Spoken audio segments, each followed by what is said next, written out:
Welcome back to Beyond Wisdom, where we explore timeless truths for a more peaceful and meaningful life. In a world full of distractions, speed, and noise, it's easy to feel lost. Many people walk through life unsure of their purpose, weighed down by worry, or pulled in every direction except inward. But nearly 2,000 years ago, a Roman philosopher named Seneca gave us clear, steady wisdom for moments like these. His words, though ancient, speak directly to the quiet confusion we often carry today. Seneca believed that much of human suffering came from aimlessness, not from hardship itself, but from drifting without purpose. He wrote, "If a man knows not to which port he sails, no wind is favorable." It's a simple idea, but deeply powerful. When we don't know what we really value, even small obstacles feel overwhelming. Life begins to feel like a storm. But when we choose a direction, even a modest one, the chaos loses its grip. In today's world, we're told to chase everything at once: success, popularity, perfection, speed. Seneca would call that foolish. He reminded us to ask quietly, what do I actually want? Not what the world says we should want, not what we think will impress others, but what feels honest, even if it's small. For one person, it might be living simply. For another, being a good parent. For someone else, it might be time in nature or doing meaningful work. Without this clarity, we live someone else's life, and we feel lost because of it. One of Seneca's most famous works is called On the Shortness of Life. But it's not a gloomy piece. It's a call to attention. Seneca didn't believe life was truly short. He believed we waste most of it. He wrote, "It is not that we have a short time to live, but that we waste much of it." These words cut through modern distraction like a knife. Today, time slips through our fingers. We scroll, we binge, we overthink. We stay busy to avoid being still. But busyness is not purpose, and distraction is not peace. Seneca warned that many people will reach the end of their lives without ever having really lived, not because they lack time, but because they never chose how to spend it. This doesn't mean we must be productive every moment. It means we should live on purpose. Taking a walk with a friend can be time well spent. So can reading, resting, or doing work that feeds the soul. But letting hours pass in shallow distraction often leaves us feeling empty. And that emptiness is one reason we feel so lost. Seneca, like other Stoics, taught that our peace comes from within, not from what happens to us. He lived through political betrayal, exile, and constant danger, yet still believed that calm was possible. He said, "We suffer more in imagination than in reality."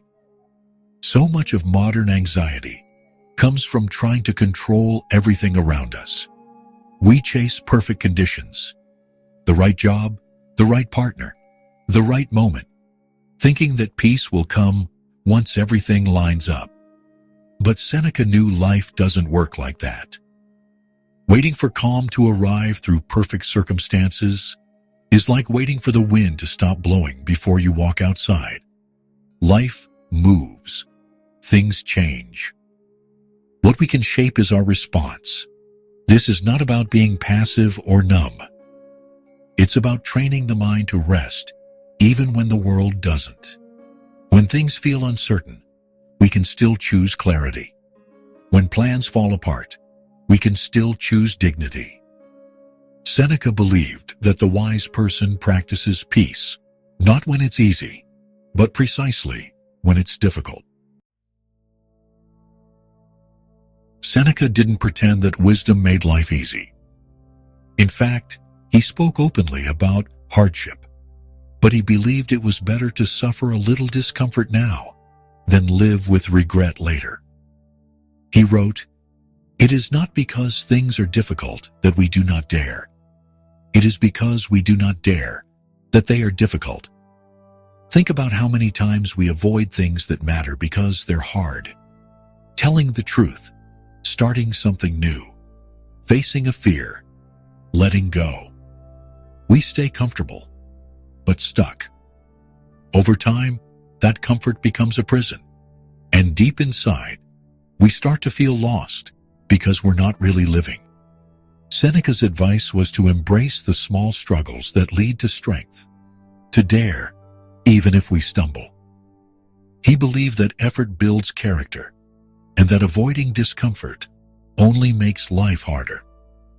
In today's language, it might sound like this: it's okay to be scared. Do it anyway. The cost of hiding is often higher than the cost of trying. One reason many of us feel lost is because the world keeps changing the finish line. We're told that we're not successful until we have more. More money, more status, more things. But Seneca offered a different view. He said, "It is not the man who has too little, but the man who craves more that is poor." He saw wealth not as something measured in gold or property, but in freedom. A wealthy person, in Seneca's view, was someone who needed little, enjoyed enough, and lived in harmony with their values. They weren't ruled by greed or fear. They didn't spend life climbing an endless ladder. This doesn't mean ambition is bad. It means ambition without contentment is empty. True peace, the kind that grounds you, comes when your heart is aligned with your values, not when your bank account hits a number. Seneca reminds us to ask, what is enough? If we never stop to ask that, we may spend a lifetime chasing and never arriving. Seneca believed the most important work we can do is inner work. He urged people to reflect daily, to ask how they lived, what they feared, where they fell short, and how they could improve, not from guilt, but from wisdom. He said, "Begin at once to live, and count each separate day as a separate life." This practice helps us feel less lost because it reconnects us with ourselves. Instead of being swept along by the world, we start to notice our patterns. We understand why we feel what we feel. We forgive ourselves more easily, and we make wiser choices, not because we're perfect, but because we're paying attention. In modern terms, you might think of this as mindfulness or self-awareness, but Seneca's version wasn't about abstract theories. It was about honesty. He believed that when we know ourselves clearly, we suffer less, and we begin to live more intentionally, one day, one moment at a time.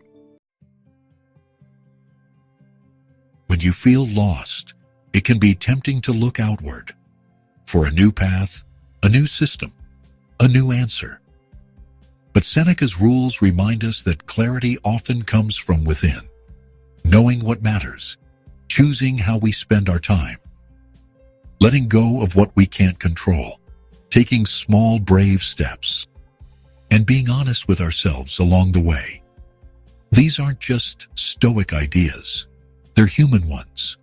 They are as true in ancient Rome as they are in today's digital world. And if we slow down long enough to listen, they can help us feel less scattered and more whole. When in your life have you felt most clear and grounded? And what helped you get there? Let us know in the comments. Thanks for watching. If this video brought you value, subscribe to Beyond Wisdom. Until next time, stay calm, stay strong, and stay wise.